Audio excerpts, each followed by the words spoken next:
I don't know whether you ever realized that when God submits you to a test, He very seldom tells you how long. Have you noticed that? I mean, if you were to say, if you hold out for 6 months, you'll get what you're waiting for. That would not be difficult. But He doesn't, and we don't know whether it's going to be 6 months or 6 years.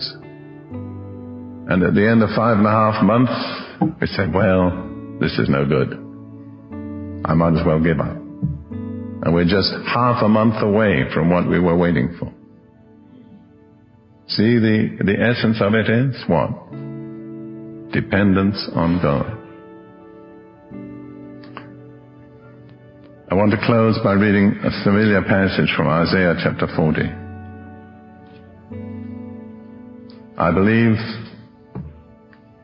this is for the people of God in the United States at this time. I believe God is asking us to prepare the way for Him to visit us. I believe God will visit the church in this nation.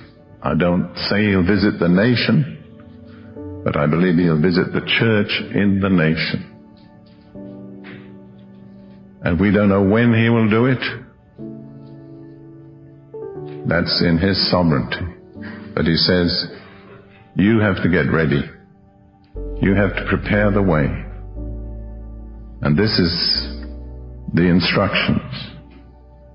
These are the words that actually were quoted about John the Baptist when he was preparing the way for the coming of Jesus. Isaiah chapter 40, verses 3, 4, and 5. The voice of one crying in the wilderness, prepare the way of the Lord.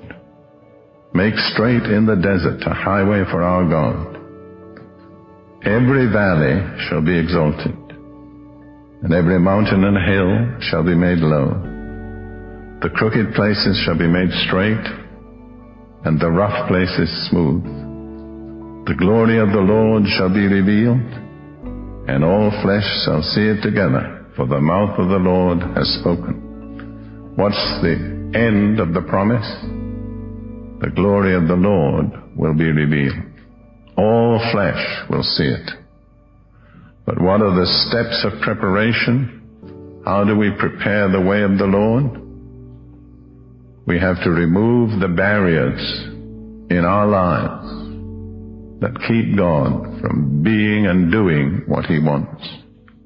And there are 4 changes that are spoken of. Every valley shall be exalted, lifted up. Every mountain and hill shall be brought down. So the low things have got to be raised up, and the high things have got to be brought down. All our hype and our exaggeration and our boasting and our super spirituality, that's got to come down. I have a relation of friendship with the editor of Charisma magazine, which basically Ruth and I read every month, some of it. I said to him some time ago when we met in Britain, I said, I think the articles in your magazine are good. But I said, after I've read the advertisements, I feel I need a bath.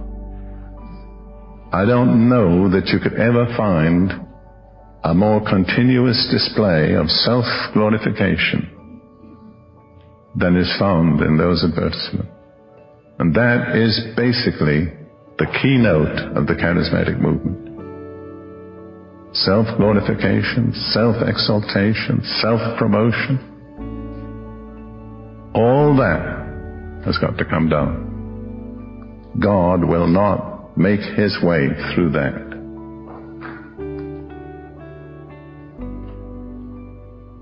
And the low things, the things that people really almost despise today, like modesty and chastity and self-effacement